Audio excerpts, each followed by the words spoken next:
Тулааны бурхан Асура болон өөр олон гайхалтай веб зохиолууд уншихыг хүсвэл зохиолцоо.com-оор зочлоорой. 277 дугаар анги. Үзэгслэн Гогийн урилга. Энэ үед хүн бүрэл Цифенианыг ямар сургууль тэр онцгой байр суурийг авсан талаар зарлахыг хүлээж байлаа. Тоо томшгүй олон харцтай тулгарсан Цифениан хөнгөн инээмсэглээд хаш бүсгүй сургууль байсан зүг рүү ширтлээ. Хаш бүсгүй сургууль авсан юм шиг байна. Үзэгслэн Гоо бүсгүйчүүд л ийм эрхийг хүртэх хэрэгтэй. Яг энэ үед хүн бүрэл асуултынхаа хариултыг олсон мэт болов.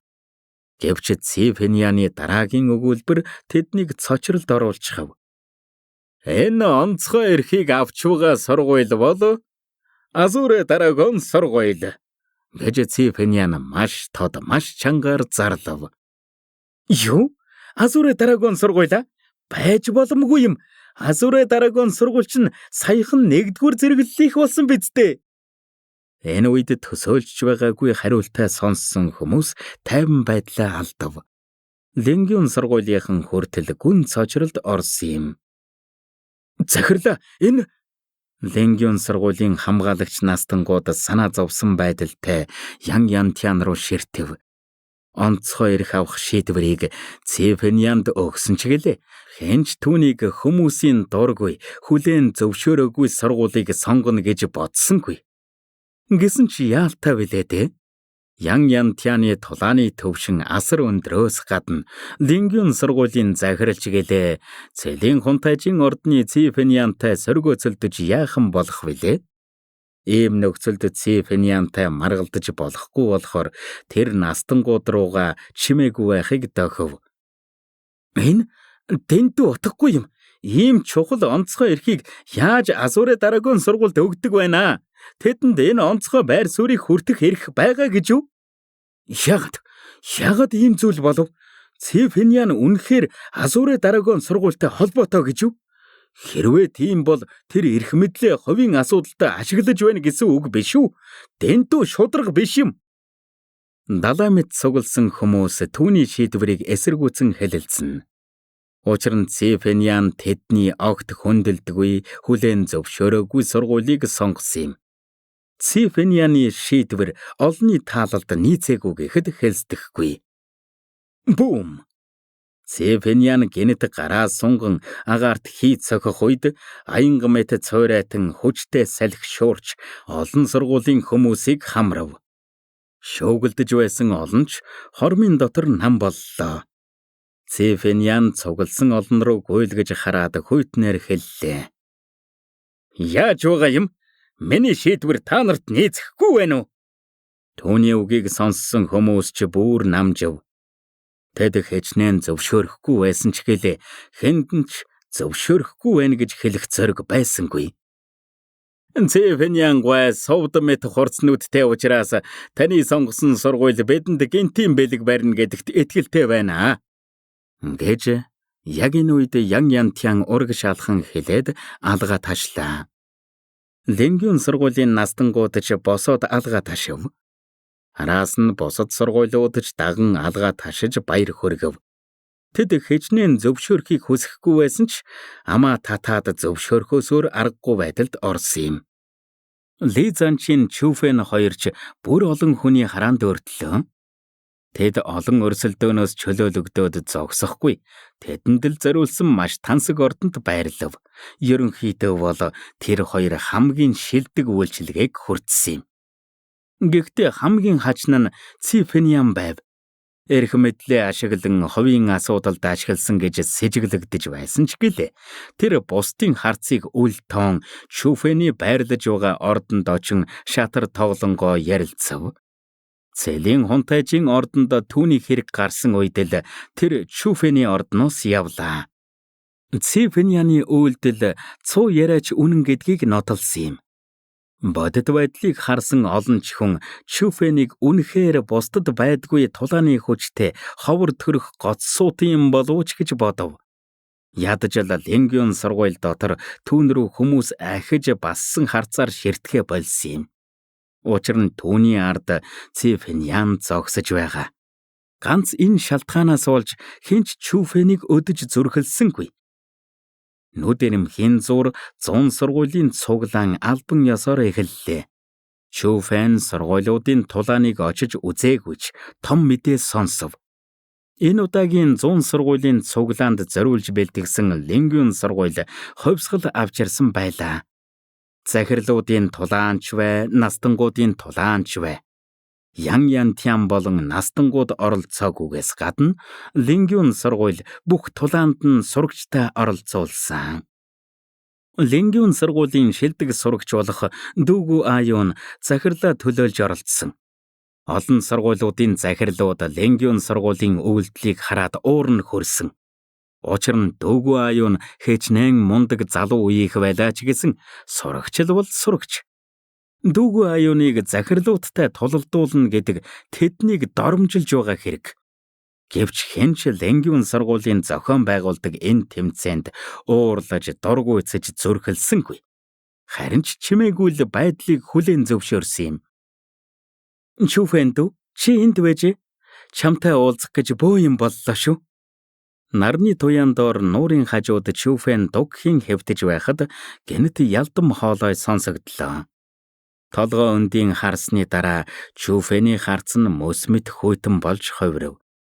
Учир нь түүнийг дуудсан хүн бол Нангон Шиаог ашиглаж түүнд хичээл заах гэж байсан Байши байсан юм.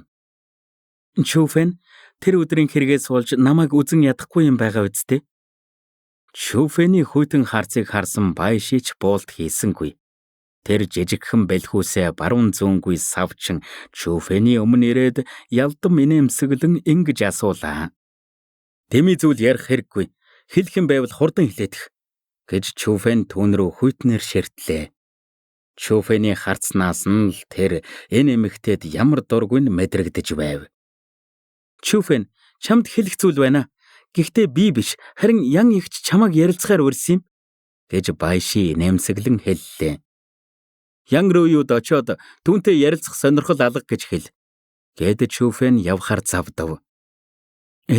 Чүфэн дүү, Ян эгч чамтай тэр өдөр уулзаагүй болохоор уурлаад байгаа юм уу? Гэхдээ тэр чиний бодож байгаа шиг хүн биш шүү. Гэд Байши хашмит гараа сунган Чүфэний гараас атгав. Лайк болон subscribe дарж биднийг дэмжээрэй. 278 дугаар анги. Хортой цай. Чүфэн дүү, Ян эгч та хоёрын дунд үл ойлголцол гарсан болохоор энэ талаараа ярилцаад асуудлаа олсон нь дээр баха. Ядаж хоёр сургуулийн захирлуудаа бодоод эвлэрчгэлтэй. Хоёр захирал та хоёрыг нийлээсэ гэж хүсэж байгаа шүү дээ. Гэд Байши нэг гараараа Чүфэний гараас чанга гихч натхаад нөгөө гараараа алгын зөөлөн илв. Зам загаадах. Та хоёрыг ямар тоглоом тоглох гээд байгаагч нь харъя л да. Чүфэн түүний үзэгслэн гоод хуурталгүй гарын савлаа. Гэхдээ Чүфэн дэндүү их уйдаж байсан болохоор Байшиг дагахаар шийдсэн юм. Чи үнэхээр сайн хүн юм аа. Чи энэ шийдвэртээ харамсахгүй. Гэд Байши ялдам инээмсэглээд хаш бүсгүй сургуулийн байрлаж байсан газар руу явлаа. Гэхдээ Байшиг эргэж харах үедээ хачин инээмсэглэл тодруулсныг Чүфэн харсангүй. Чүфэнийг дагуулan хаш бүсгүй сургуулийнхан байрлаж байсан газар тэд ирлээ. Хаш бүсгүй сургуулийн хөөрхөн сурагчид Чүфэнийг харсан даруйда ээлдгээр инээмсэглэн мэндэлж байлаа. Чүфэн ч тэднийг тоосонгүй. Учир нь нааш ирэх замд хаш бүсгүй сургуулийнхан Чүфэнтэй дотн харилцаа тогтоох гэж зөндөө оролдсон учраас тэр шүү дээ. Харин Байши өнөөх мэндэлж байгаа охтууд руу хүйтнээр ширтэн хөөж байлаа. Чүфэнтэй ярилцахаар ирсэн сурагчдыг бүгдийг Байши хөөж явуулсан юм. Хөөе, тэр Ян эгчийн сүйт залуу Чүфэн биш үү? Ягаад Байшитай цуг гэрлүүн явж байдаг вүлээ? Тэр үнэгний ямар арга хэрэглэснийг хэн мэдлээ. Гэхдээ л Ян эгчийн сүйт залууг ингэж нээлттэй ургадж байдаг бүх зүрхтэй юм аа. Харин тийм ээ, Ян эгч түүнтэй төрсөн дүүшгээ харьцдаг нь хайр юм. Ёстой ичхүүргүй эмхтэй. Байши Чүфэн хоёрыг явсны дараа хаш бүсгүй сургуулийнхан шивнэлдэн ярьлаа. Хаш бүсгүй сургуулийнхны байрлаж байгаа газрыг Чүфэн мэдэхгүй болохоор Байши түүнийг өөрийнхөө гэрт авч ирснийг ч мэдээгүй юм. Гэхдээ Чүфэн анхнаасаа түүнд дургүй байсан болохоор угаасаа итгээчгүй болохоор Байшиг явсны дараа тэр сүнсний хүчээ ашиглан эргэн тойрноо шалгах үед ширээн дээр байсан жимс болон зуушнууд асуудалгүй байгааг мэдээд санаа зовох юмгүй том томоор хазан идэв. Чүфэн дүү надтай уулзахаар зөвшөөрсөнд баярлалаа. Гэнэт ясыг хүртэл зөөлөн болгомоор ялдам хоолой сонсогдлоо. Толгой өндийн харвал ян руу юу өрөөнөөсөө гарч ирж байв. Тэр хаш бүсгүй сургуулийн гол танхимын сурагчдын дүрмт хувцас биш, харин ягаан өнгөтэй урт даашинз өмссөн байлаа. Тэр даашинз маш үзэсгэлэнтэй байсан ч их бариу болохоор ян руу юугийн хоёр том уулан товон дундаа гүн хар хавцал үүсгэн. Доош харвал цаасан цагаан үзэсгэлэнтэй хөлн гэрэлтэж байв. Тансаг, уян зөөлөн, үл ялэг ягаарсан харагдлаа. Түүний хувцаслалт үзэсгэлэнтэй ялдам төрхийг харсан Чүфэний дур хүсэл өөрийн ирэхгүй ориглон буцлав. Үнэн дээр бол ян руу юугийн үзэсгэлэн гоо Чүфэнийг татсан юм. Хэрвээ ян руу юу анхнаасаа Чүфэнтэй гэрлэх хүсэлтэй байсан бол Чүфэн ч татгалзахгүй байсан байх. Гэхдээ одоо бол одоо. Энэ эмэгтэй хичнээн дур булаан байсан ч Чүфэн түүнтэй яасан ч гэрлэхгүй.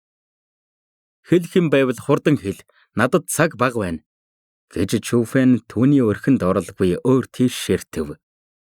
Чүфэн дүү, тэр өдөр миний буруу байсныг мэднэ.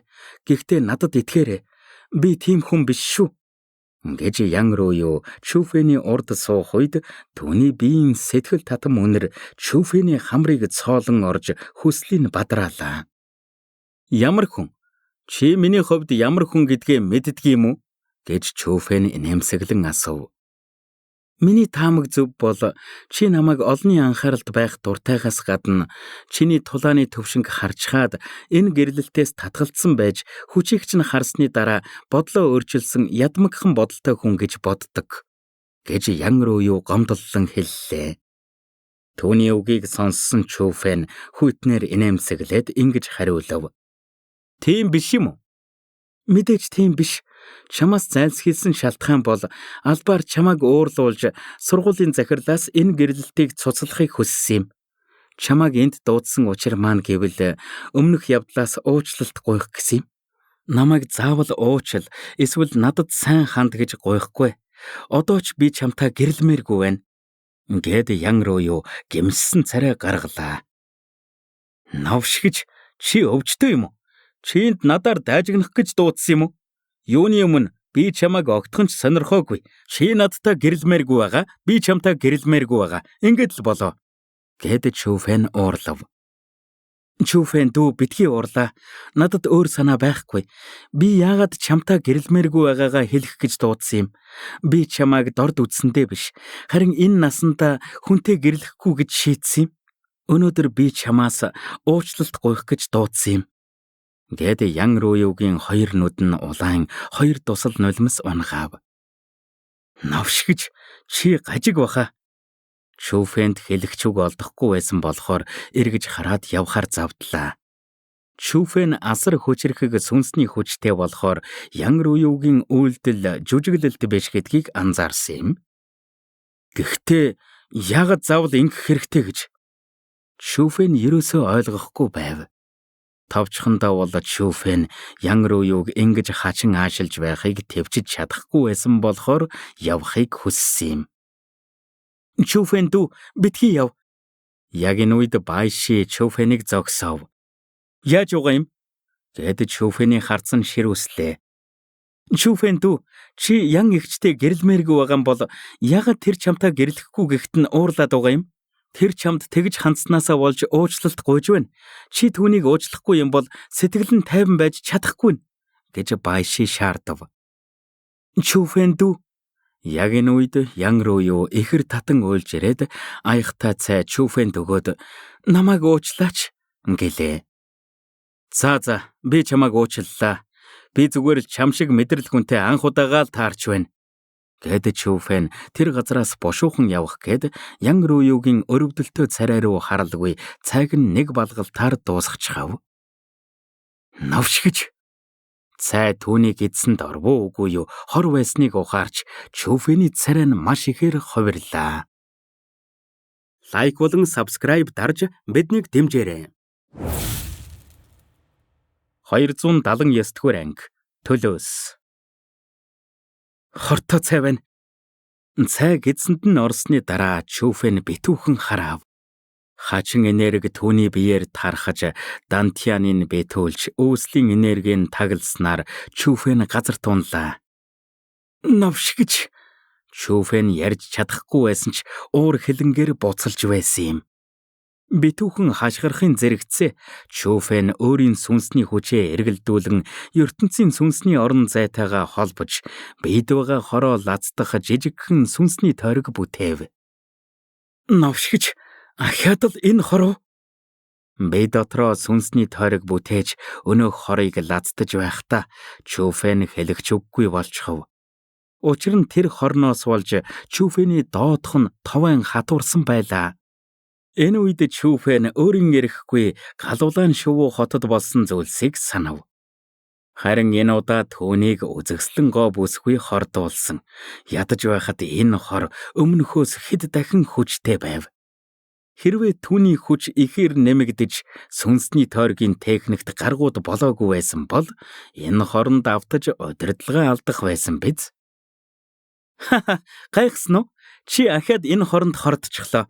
Чи ястай ертөнц бүтээгчдийн гутам шиг юм да. Инээсээр байгаа дэлгээр явах нь 2 удаа эмэгтэйчүүдэд хордож байдаг эр хүнч бол доо. Ямар тач эсэргүүцэд хэрэггүй. Энэ хоёр чинь үзэсгэлэнтэй хоёр шүү дээ. Хорыг арайхийн лацдаж байх зур ээгийн нэг гараараа гидсээ тэврээд нөгөө гараараа газар нүдэн хөхрөн инээж байв.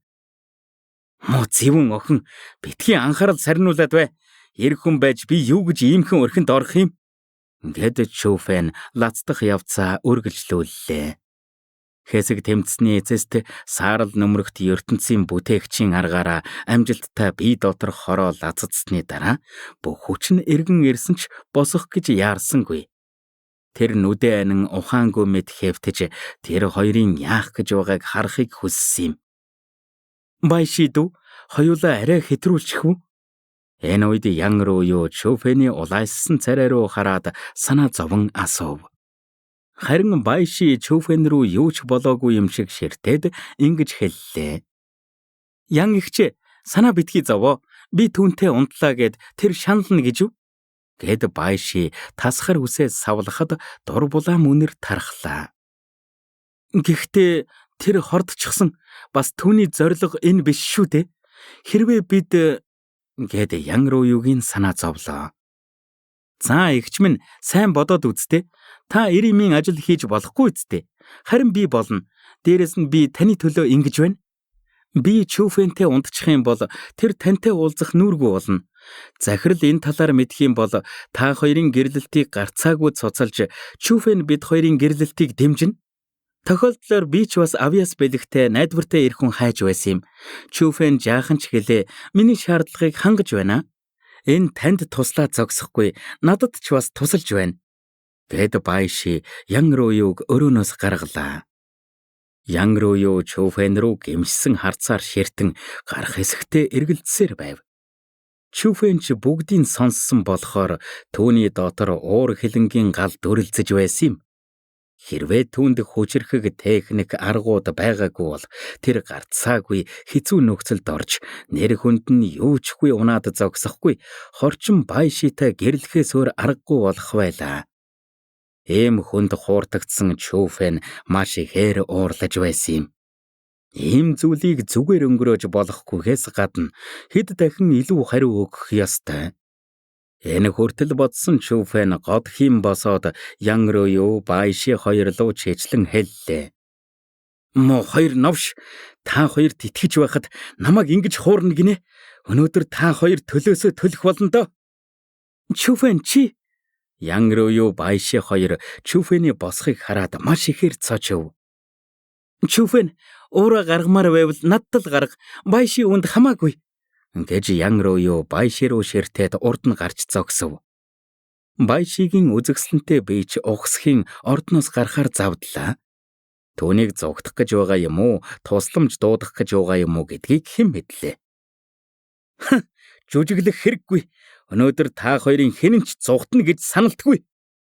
Чүфэн гараа томоор даллах үед асар том сүнсний тойрог үүсэн ордныг лацтаж орхив. Байши яаж ч дайраад тэр сүнсний тойрогт цууралтаж үүсгэж чадсангүй. Яаж чадахгүйгээ мэдсэн тэр байдаг чангаараа хашгирсан ч ордны гадна байсан хүмүүс түүнийг үл сонсно. Хашгир, хүсснээр хашгир. Хоолоогоо сөөтөл хашгирсан ч хинч та нарыг аврахгүй. Чүфэн түүн рүү бардам гэгчин ширтээд Ян руугийн жижигхэн бэлхүүснээс татаад мөрөн дээрээ тавилаа. Тэгээд унтлагын өрөөнд орж ирээд Ян рууг том орон дээр шидэв. Чүфэн яаж байна? Энэ үед Ян руу босоод зугтахыг хүссэн ч Чүфэний биеэс ялгарах энергийн даралт дэндүү хүчрэхэг байсан болохоор хөдөлж чадахгүй байлаа. Яаж байна гинэ? Намайг яаж байна гэсэн үү? Бидний дунд ямар ч сонзон байхгүй байтал ягаад намайг хуурсан юм? Чи бие тэгж их хаш эрдэн шиг хамгаалдаг юм бол хаш эрдэн шиг л хамгаал. Надтай гэрэлмээргүй байвал гэрлэхгүй л байвал болоо үсттэй. Ягаад заавал миний мууг ахин дахин үзэх гээд байдаг юм? Би ямар ч чамайг надтай гэрэлгэж хүчилсэн юм уу? Өнөөдөр болсон бүх зүйлс чиний үүлийн үр шүү. Чи тэгж их бие ариун байлгамаар байна уу? Тэгвэл би чиний ариун биеийг чинь устгаад өгье л дөө. 90-ийн ажил хийж болохгүй гэлөө. Тэгвэл би тэрийг чинь хийгээд өгье. Гэд уур хилэнгээр дүүрсэн Чүфэн өлсгөлн чон мэт цусан улаан нүдэрээ Ян руу ширтэн дээр нь гарлаа. Чүфэн намайг тав. Гуйж байна. Би ийм ажил хийж болохгүй. Би үнэхээр болохгүй. Гуйж байна. Ян руу байдгаараа тийчхэнхийн хэрээр нүднээс нь нулимс урсаж байв. Гэвч түүний эсэргүүцэл Чүфэний араатан аашийг улам ихээр хөдлөгсөн юм. Даашинзнаас нь татан урах үед Ян руугийн цасан цагаан дур булаан бие нь Чүфэний өмнө харагдлаа. Энэ үед Байши орж ирээд Чүфэний Ян рууг яах гэж байгааг хараад царай нь маш ихээр ховрив. Тэгээд тэр өөрийн даашинзаа тайлж дур булаан бие гаргаад Чүфэн рүү гуйлээ. Холд! Гэвч Чүфэн хүчтэй гараа даллах үед хүчрхэг энерги Байшиг хан руу түлхээд ингэж хэлв. Чам шиг адгийн амтан миний эмэгтэй болохыг хүснэ гинэ. Чамд тийм эрх байхгүй. Үгээ хэлж дуусаад Чүфэн доороо байсан үзэгсэлэнт Ян рууг дарж авлаа. Лайк болон subscribe дарж биднийг дэмжээрэй. 280 дугаар анги. Хоройтой нууцлаг техник. Өрөөнд байсан орон дээр Ян руу хөдөлгөөнгүй хэвтэж байхад урагдсан даашинзны хэсгүүд нандин хэсгүүдийг халахалж байсан ч уранхай хэсгүүдийн захаар цасан цагаан арьсан дур булаан. Түүний үзэгсэлэнтэй бие нь хөлсөнд дарагдж, гуйын даган наалдамхай шингэн урсах нь бүрч хүсэл бадраам харагдж байв. Гэвч Ян руу яг л өгсөн загас мэт хөдлөлгүй хэвтэж байлаа. Зөвхөн амьсгалах үед нь л цээж нь дээш доош болж байв. Амьдралынх нь хамгийн нандин зүйлийг авчихсан гэлтэй үнс мэт цайсан царайтай түүний хоёр нүднээс нь нулимс уурсан гарч амьдрах итгэлгүй болсон мэт харагдана. Харин Байши өрөөний буланд нүцгэн байснаас гадна ухаангүй хэвтэж байв. Чүфэн хичнээн ууртай байсан ч түүнд ойртойгүй. Учир нь тэр энэ хоёрын байрыг солихыг хүссэн юм. Байши түүнтэй унтахыг хүсэхэд нь Чүфэн зөвшөөрөөгүй. Харин Ян руу эрийн ажил хийж болохгүй гэхэд нь Чүфэн хүчээр түүнтэй хийсэн. Энэ бол Чүфэнийг хуурсны төлөөс. Чүфэн хувцас өмсөж байхдаа инээмсэглэв. Тэр ууралснаасаа болж Ян руугаас хариугаа ингэж авсан ч гэлээ түүнийг төгс үзэгслэн гоо гэдгийг хүлээн зөвшөөрөхөөс өөр аргагүй байсан юм. Түүний төгс бие нь Суроогийнхаас дутгааргүй байлаа. Орон дээрх бүдэгхэн цус Ян рууг бие эрдэн мэт хамгаалж байсан гэдгийг тодор илтгэж байлаа. Гэнэт Ян руугийн биеийн чичрэн хомирч хоёр гараараа толгоогоо барин хэвтэх нь ямар нэг өвдөлтийг арай ядан тэсэж байгаа харагдав. Хөөе, яагаад угаа юм? Шүүфэн хөмсгөө зангидаад сүнсний хүчээ ашиглаж Ян Руюгийн биеийг шинжих үед түүний бие нь хувирч байсан юм. Хачин энерги түүний биеэр тархаж арьсын тэр чигт нь бүрхэж явлаа. Ян Руюг чангаар хашгирах үед биеэс цэнхэр өнгөтэй хий тархан гарлаа. Тэр цэнхэр өнгөтэй хий Ян Руюгийн биеийг тойрон хуйлрах үед түүний бие нь агаарт хөөрөв. Энэ авраа их хачин юм. Тэр ч бас онцгой биетэй юм байх та. Болж байгаа зүйлсийг харсан Чүфэн маш ихээр цочирдов. Ян Руюгийн хүч асар хурдтай нэмэгдэж байгааг анзаарсан Чүфэн маш ихээр цочирдсан юм. Ян Руюгийн тулааны төвшин биш, харин тулааны хүч нь нэмэгдсээр нүдэрэмхийн зур асар хүчрэхэг болчихов. Гэхдээ ингээд дууссангүй. Чүфэнийг хамгийн их цочирдуулсан зүйл бол Ян Руюгийн бие. Түүний цас мэт цагаан арьс нь цэнхэр зүйлээр хужигдсан юм. Тэр зүйл нь гялтганан харагдах ба яг л хуйг шиг харагдаж байлаа. Гэхдээ Чүфэн тэднийг хуйг биш, харин загасны хайрс гэдгийг мэдэж байлаа. Ян Руюгийн бие цэнхэр хайрсаар дүүрч яг л хуйглсан мэт харагдаж байв. Чүфэн, би өгдөгөл юм бол заавал чамайг ална та. Ян Рую гэнэт түүн рүү харах үед оддоор дүүрэн гол шиг нүд нь цусанд цангасан ёрын харагдаж байсан юм. Түүний нүд нь хүнийх биш, чөтгөрийнх болсон байв. Үгээ хэлж дуусаад Ян Рую байшигийн даашинцыг өмсөөд гэрлийн цацраг болон алга болов. Ганц тэрэлтээр тэр Чүфэний илрүүлж чадах хүрээнээс гарсан юм. Юу болсон бэ? Түүний тулааны хүч ингэж их өслөө гэж юу? Чүфэн ч өрөөнөөс гарч араас нь дагахтаа түүний бүтээсэн сүнсний тойрог юучгүй бутарсан байгааг харав. Энэ үед Чүфэн ч эргэлзэлгүй харайгаад хаант тэнгэр техникийн Ян Руюгийн хойноос нислээ. Эхэндээ Чүфэн хаант тэнгэр техникээ ашиглан Ян Руюг гүйцэж очсон ч гэлээ. Ягаад ч юм Ян Руюгийн хурд нь хэд дахин нэмэгдсээр байв. Тэр хоёр Ленгюн сургуулиас гарч ойд орох үед Ян Рую аль хэдийн ямар ч ул мөргүй алга болсон байлаа. Байж боломгүй юм. Тэр дөнгөж Прафаундын 5 дугаар төвшин байж яаж надаас хурдан байдаг вэ наа? Энэ үед агаар дээр зогсож байсан Чүфэн Ян Руюгийн алга болсон зүг рүү ширтэнгэ уулга алдлаа. Чүфэн, энэ удаа чи маш том дайсантай болчих шиг боллоо гэж чимээгүй байсан Эги гэнэт ам нээв. Эги, юу гэсэн үг вэ? Арай Ян Рую ч бас тэнгэрлэг биетэй юм биш үсттэй? Чүфэн Ян Руюгийн хувирлыг бодоод гэнэт нэг зүйл ухаарав. Түүний тулааны хүч нь Чүфэнийхтэй дүйцхүүц байснаас гадна тэр үед таарсан нил яган ховцтой охин тойч дүйцхүүц байсан болохоор Чүфэн өөрийн эрэхгүй түүнийг тэнгэрлэг биетэй юм болов гэж бодов. Үгүй, болсон зүйлсийг дүгнэхийн зэрэгцээ явхаас өмнө түүний хэлсэн үгийг харавал тэр тэнгэрлэг биегүй, харин хориотой нууцлаг техникээр хичээлсэн байх. Хориотой нууцлаг техник? Энэ нэрийг Чүфэн анх удаага л сонссон юм. Тийм ээ, хориотой нууцлаг техник бол энгийн чөтгөрийн техник биш.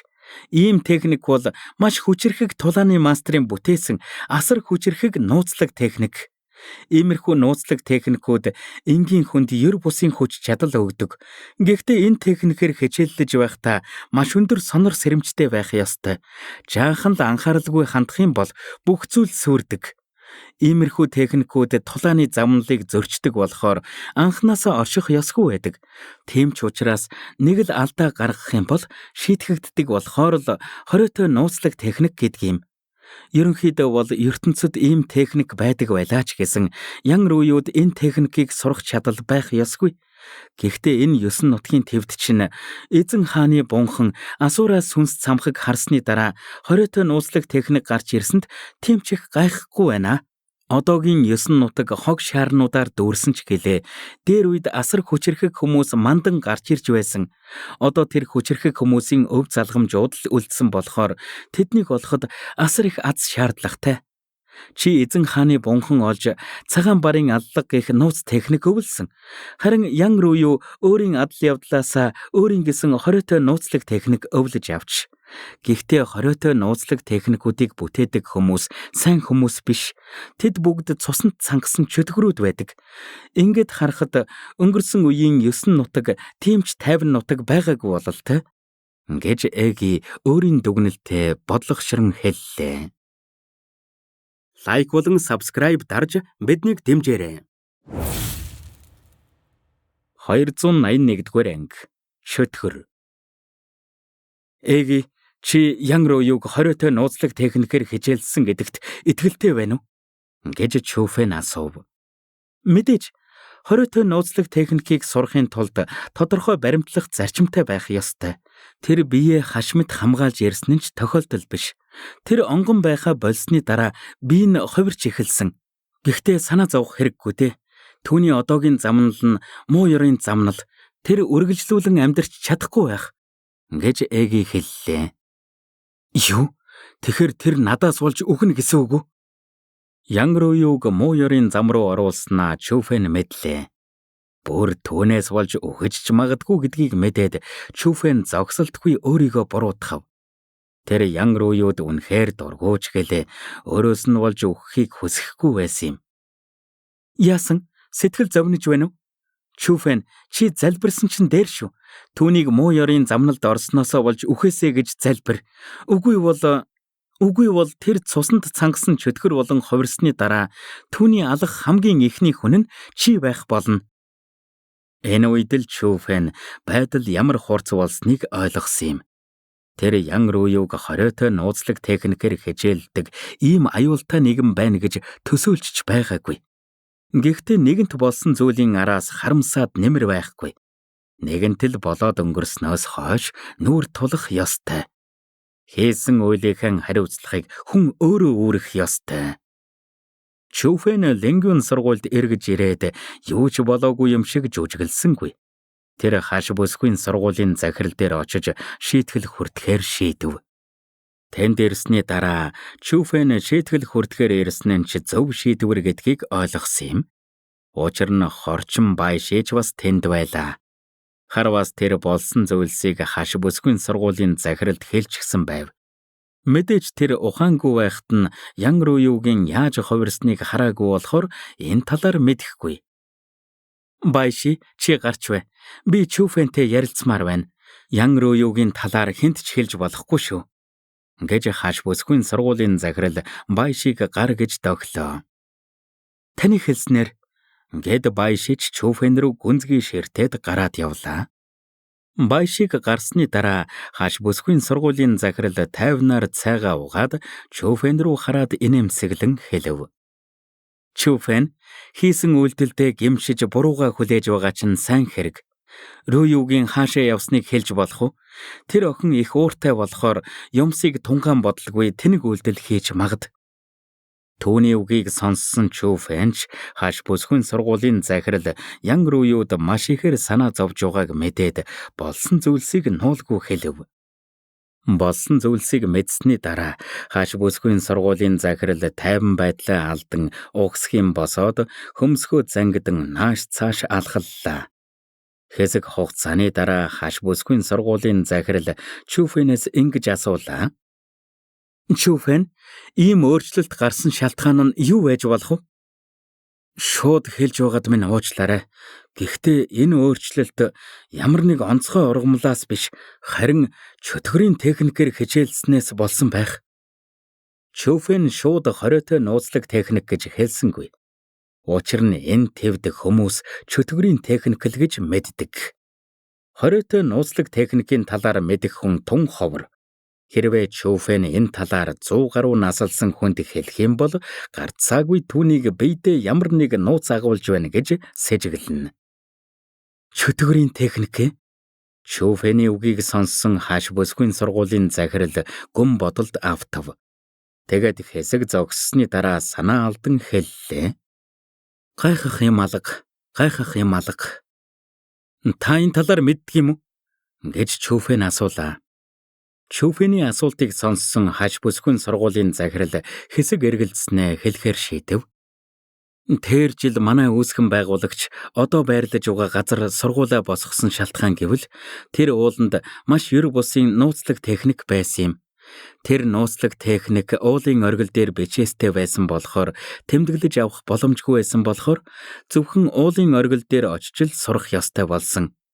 Тэр нууцлаг техникийн талаар бусдад мэддэхгүй гэсэндээ манай үүсгэн байгуулагч тэр уулын оргил дээр сургуулаа босгож тэр хэсгийг хориотой хэсэг болгосон. Тэр нууцлаг техникийг маш гүнзгий утгатай гэдгийг хүн бүр мэдэж байсан ч хэн ч сурч чадаагүй. Манай үүсгэн байгуулагч хүртэл сурч чадаагүй. Тиймээс тэр хойч үеийн гоц суутнууд хориотой хэсэг рүү орж тэр нууцлаг техникийг сурч чадвал сураарай гэж загсан. Гэвч хэдэн зууны турш нэг ч хүн тэр нууцлаг техникийг сурч чадаагүй. Хэнч тэр нууцлаг техникийг сурах боломжтой гэж бодоогүй. Чиний хэлхийг сонсоод гинэт нэг зүйл саналаа. Янгар уу тэр нууцлаг техникийг харснаасаа хойш үе тийшээ очиж судалсан гэсэн. Ялангуяа 2 жилийн өмнө янгар уу тэр газарт өдөр бүр очдог байсан. Тэгэхээр янгар уу тэр нууцлаг техникийн ухааныг тайлж сурч чадсан гэсэн үг үү?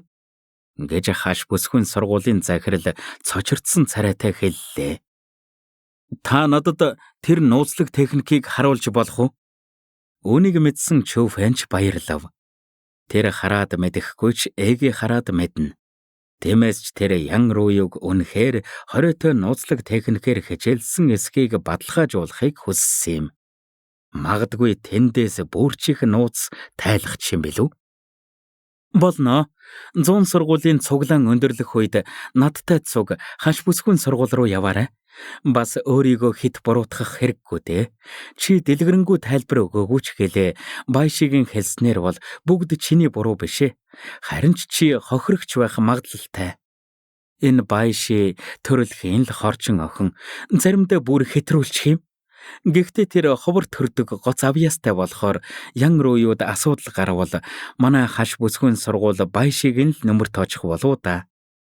Үннийг мэдсэн хаш бүсгүй сургуулийн захирал Чүфэнийг буруутгасангүй. Хаш бүсгүй сургуулийн захирал баяшиг хөгжин дэвшигтэн туслана гэдгийг сонссон Чүфэн маш ихээр цочирдов.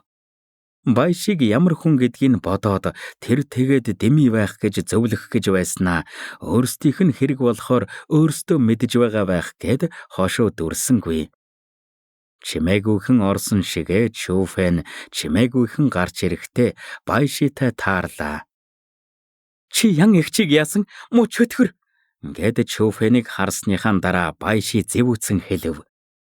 Түүний царайг харсан Чүфэний царай нь хөөтөрч гараа гэрлийн хурдаар савчин баяшигийн хацар дээр алгадаад чихэнд нь анхааруулан шивнэлээ. Тийм ээ, би бол чөтгөр. Намайг уурлуулахгүй байсан чинь дээр шүү. Үгүй бол тулааны хүчийг чинь устгаад буудалд зарчихна шүү. Гэж хэлээд томоор харин алга болчихов. Харин баяши нүрээр нь хүйтэн хөлс цовж айдсаар дүүрч хоосон гөлрөн зогсож байв. Учир нь тэр Чүфэнийг зүгээрч нэг хоосон сүрдүүлээгүй гэдгийг сайн мэдэж байсан юм. Лайк болон subscribe дарж биднийг дэмжээрэй. 282 дугаар анги. Нэр төрөө сэргээсэн нь. Чүфэний сүрдүүлгээс болоод ч тэрөө хаш бүсгүй сургуулийн захирлын тушаалаас болоод ч тэрөө янгар уюу Чүфэн хоёрын дунд болсон зүйлсийг хэнч мэдээгүй юм. Ли Занчин хүртэл. Гэхдээ янгар уюугийн алга болсныг нуу харахгүй учраас удалгүй Ленгюн сургуулиар түүний сургаггүй болсон мэдээ тархав.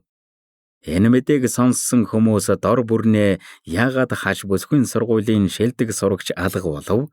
Бас яагаад энэ талаар захирал нь мэддэггүй байна гэсэн асуултуудын хариултыг таамаглацгаав.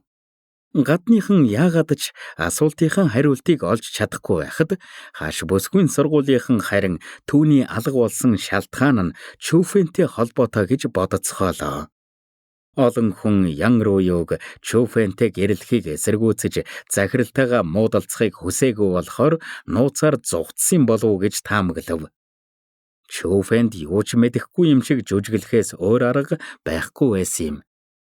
Үүнтэй зэрэгцэн 100 сургуулийн цуглаанч оргилдоо хүрлээ. Хэдэн өдрийн турш амарсан Чөүфэн, Ли Занчин хоёр 100 сургуулийн цуглааны тулааны тавцан дээр анх удаага гарч ирэв. 100 сургуулийн цуглааны үр дүн тэднийг нэлээн цочирдуулсан юм. Энэ жилийн 100 сургуулийн цуглааны хамгийн хүчирхэг захирал сурагч хоёр тодорсон ба хоёуланг нь Ленгюн сургууль эзэлсэн байв.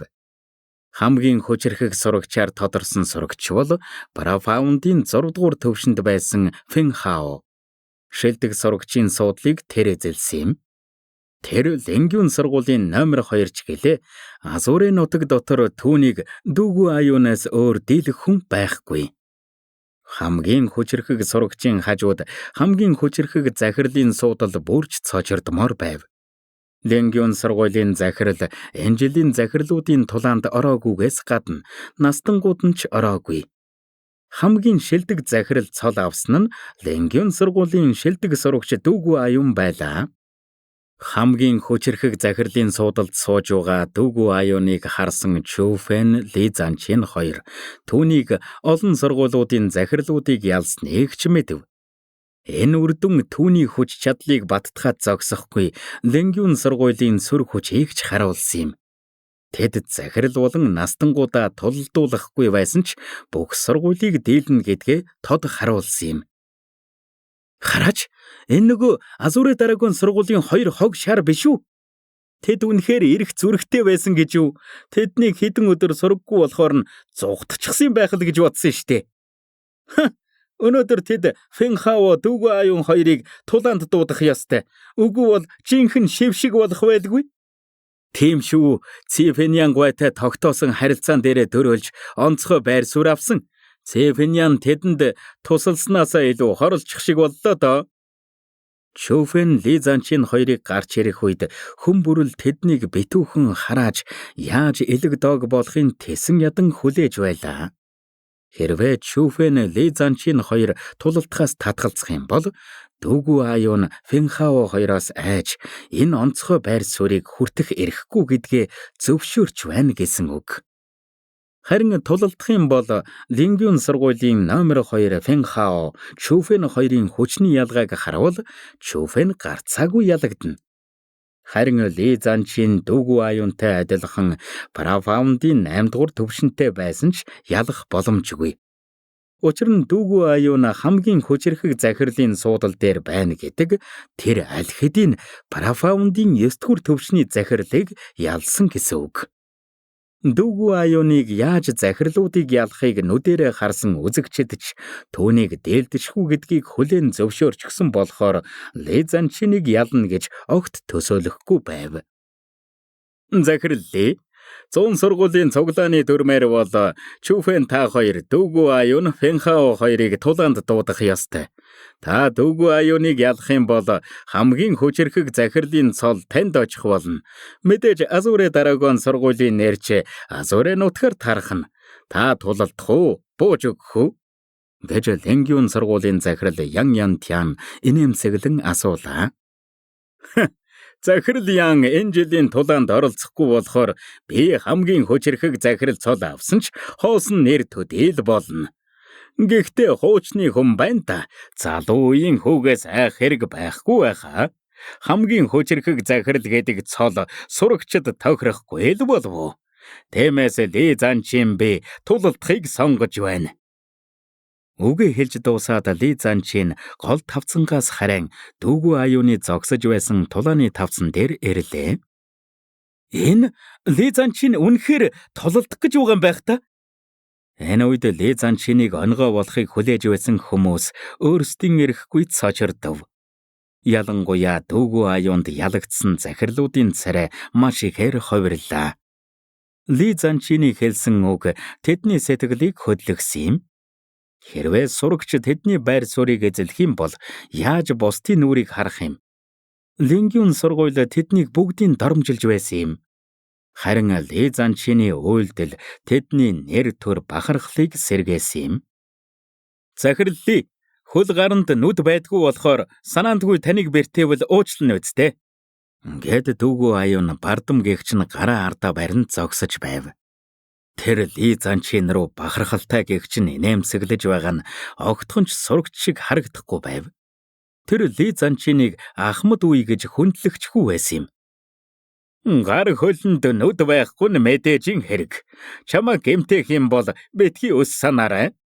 Гэтэл Ли Занчин тоосон шинжгүй нэмсгэлсний дараа царай нэг хуйтарч хөл дорн салхи хуйларн босох үед тэр гэрлийн цацраг болон харьяалаа. Түүний хурд дэндүү хурдан байсан болохоор жинхэнэ бие нь биш, харин ард үлдэх дүрсүүд нь л харагдаж байв. Энэ бол 6 дугаар зэрэглэлийн бие хүчирхэгжүүлэх тулааны техник. Азуре Драгон сургуулийн сурагчид хараахан энэ техникээр хичээллэж эхлэегүй байгаач Ли Занчин бүх 6 дугаар зэрэглэлийн техникүүдээ бүрэн төгс эзэмшсэн.